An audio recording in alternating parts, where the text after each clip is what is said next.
We think of our homes or property, our neighborhood as belonging to us. We bought it, we live there. But as many families discover, sometimes the wild animals that live on our property, they come to think of our homes as theirs. And when that happens, you've got to do something. I'm here with Got Wildlife owner Dean Weiss. So Dean, tell me a little bit about what you do.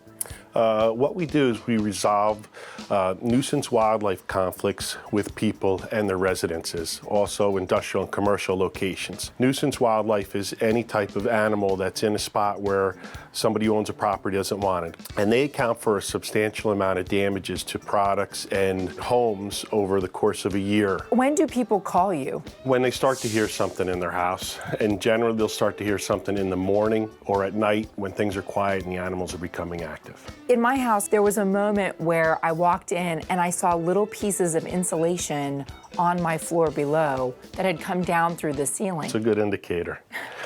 Squirrels and raccoons rank on the top of the most common nuisance wildlife issues that people have. Industrial, it would be birds like pigeons, and then smaller as you layer down, you go into bats, then you go into snakes.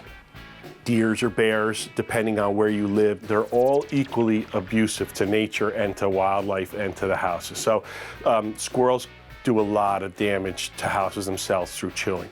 On the electrical wires in people's attics, which if they arc, they'll cause a fire and burn your house down. So we try to do a visual assessment of all the wiring that's exposed to see if there's anything there.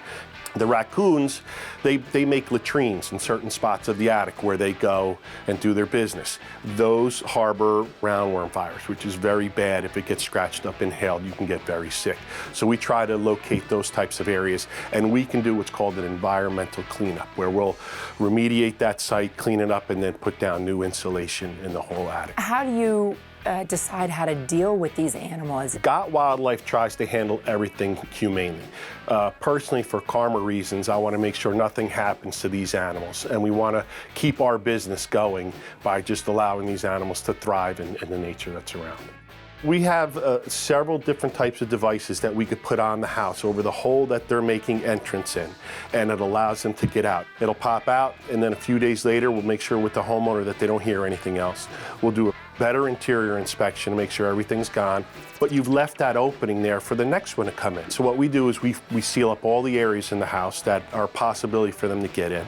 In a situation where it's birthing time for like raccoons in the spring, we have infrared heat guns that we could scan the walls and find out where the babies are, and we'll trap the mother outside, and then we'll search the attics or ceilings, and we'll pull down the ceiling and get the babies and relocate the babies with the mother. We're very concerned about keeping that unit together. So Dean, I understand that the wildlife business is a family business. It is, it is. My brother-in-law, Dan Schwarzbeck, started the business about 10 years ago in Newburgh, New York, and handles all the operations in New York and Connecticut. All right, so I'm going to go talk to Dan now about how these little critters are getting inside. So can you describe to me, when you go into a house and the homeowner thinks that there's a problem, what kind of dangers immediately present themselves? Well, I think Dean spoke about some of it. The inspection is the most important thing, and the homeowner, it's very critical for them to help us. It's a puzzle. But understanding what is in the cavity of the house, the walls, the roof line, the attic line, the soffits is very important. Once we manage that, then we'll put the methodology to fixing it. What about getting wildlife out of your homes? Is that something that you can do yourself? That's something that I prefer you not to do. There is a liability to that.